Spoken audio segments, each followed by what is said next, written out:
Bienvenue dans cette nouvelle vidéo. Aujourd'hui, je vais vous parler du Megatron tout droit sorti de la gamme Warforce Cybertron Siege, tout droit disponible sur Netflix en soi. Donc là, on a donc le Megatron tout droit sorti de la série. Donc il se transforme en un tank cybertronien. Hop, voilà, on va faire un petit tour de la figurine. Hop. Donc Megatron, bien sûr, principalement aujourd'hui se change en un tank ou un jet. Mais là, c'est vraiment un tank vraiment style cybertronien, vraiment typique. Donc, pour ce qui est des petits points négatifs que je dirais sur cette figurine, c'est que on voit les pieds à l'arrière, littéralement. Ici, ce qui doit former, donc ça, c'est son épée et aussi le bout de son canon. On voit la lame juste à l'arrière, donc c'est pas très discret. Sinon après, les plaques à l'avant cachent bien le reste du robot. Il est plutôt bien caché en dessous. Même si bon, on voit sa tête, c'est pas forcément trop problématique vu qu'on n'est pas censé regarder trop en dessous. Les petits effets de Battle Damage, je sais que beaucoup de gens ont pas vraiment apprécié l'idée de mettre des effets de peinture éclatés.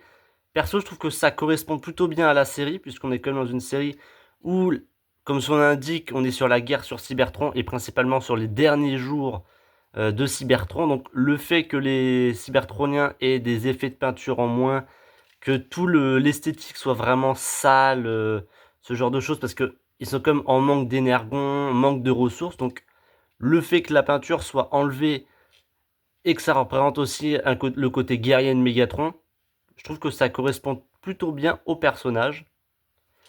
Donc c'est une très belle figurine pour le mode véhicule, malgré quelques petits détails.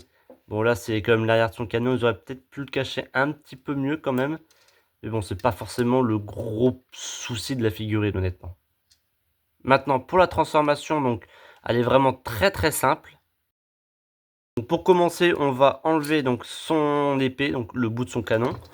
Voilà, on a juste à la replier comme cela, tout simplement. Voilà, donc ça c'est son épée.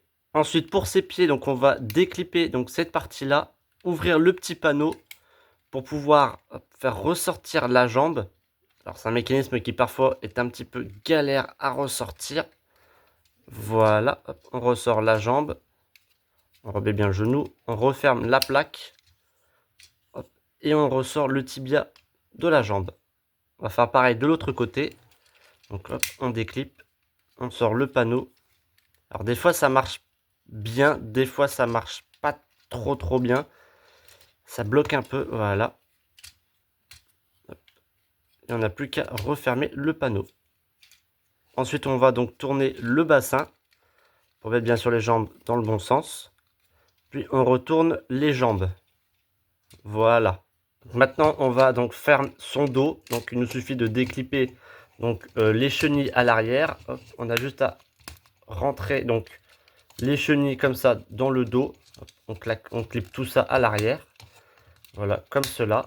Maintenant, pour les bras, donc on doit déclipper donc les deux parties qui sont juste ici. L'un va former son canon, enfin son bras avec son canon, et l'autre juste son bras. Voilà, on remet tout ça à l'avant. Ces petites pièces là, on va les refermer, ce qui va former donc son épaule. Voilà, on reclipe tout ça.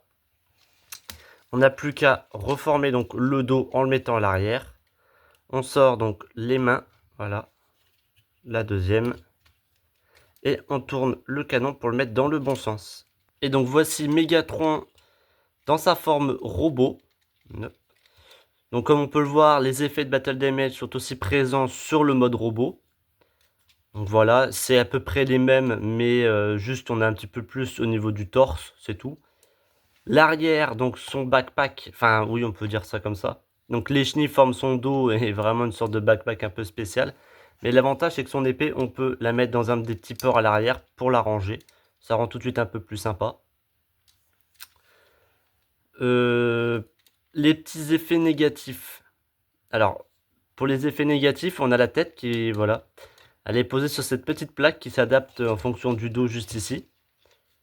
On va la recliper, voilà. Sauf que bon, malheureusement, si on appuie un petit peu trop, toute la tête redescend.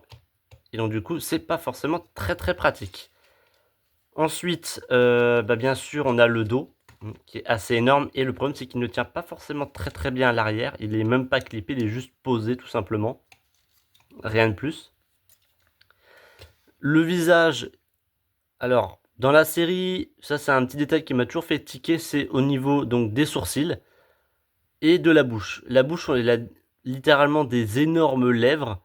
Voilà, heureusement ils ont pas fait ça sur la figurine parce que ça aurait été vraiment spécial. Mais sinon, on a quelques effets de peinture, voilà, au niveau des sourcils, les yeux. Bon bah toujours les éclats de peinture. Juste ici, on a donc on pourrait dire une sorte de petit panneau de contrôle, ou je sais pas, quelque chose du genre. Donc pour ce qui est des articulations, tout simplement, hop, les bras, on peut les tourner, on peut plier donc le coude, les mains peuvent se plier, mais bon, ça c'est plus pour la transformation. La tête étant posée sur ball joint, donc on peut la monter, hop, la faire tourner gauche à droite et de haut en bas, même si c'est un petit peu limité. Les jambes donc sont pliables aussi. Les pieds, on peut légèrement, voilà, on peut les faire tourner et aussi les plier très légèrement à l'avant et à l'arrière. Mais bon, ça c'est part de la transformation. Les hanches donc sont mobiles, voilà, tout simplement. On peut les tourner. Et son épée, ce qui est assez marrant avec, c'est que on peut lui faire certes tenir dans la main tout comme ça, comme une simple épée. Voilà, donc ça lui fait juste une épée classique. Donc c'est l'épée qu'il utilise dans la série pour affronter Dinobot et Optimus. Voilà. Mais on peut aussi lui greffer au niveau du canon, juste ici. Donc normalement on a juste à la greffer comme ça. Voilà. On retourne légèrement le canon, histoire qu'il puisse se clipper. On lui met dans la main, comme ça.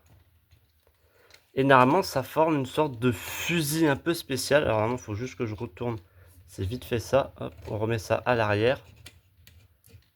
Voilà, j'aurais peut-être dû le faire avant, mais c'est pas grave. Voilà. Et donc du coup ça forme une sorte de méga canon. Alors c'est pas forcément tip top, mais bon, ça fait toujours un petit effet en plus. Ça fait un petit peu avec une sorte de viseur sniper. Donc c'est toujours assez fun à jouer. Puis bon, on peut aussi toujours lui mettre comme une sorte de fusil un peu plus simple, on va dire. Même si ça le fait pas tellement, en vrai, ça peut fonctionner comme un pistolet. Dans les faits, ça passe plutôt bien, à vrai dire. Donc franchement, pour une figurine de cette époque-là, il y a quand même pas mal de choses à dire. Puis aussi le fait qu'il soit quand même vachement bulky, hein, il est vraiment carré. Bon après c'est esthétique de la série, de faire des personnages comme extrêmement carrés. Mais honnêtement pour un Megatron typé G1 repris à cette époque-là, il est vraiment très propre.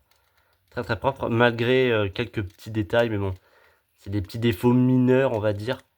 Sinon, c'est une très bonne figurine. Si vous ne l'avez pas encore dans votre collection, honnêtement, je recommande de la prendre, clairement. Si la vidéo vous a plu, n'hésitez pas à vous abonner, à partager et commenter. On se retrouve pour une prochaine vidéo.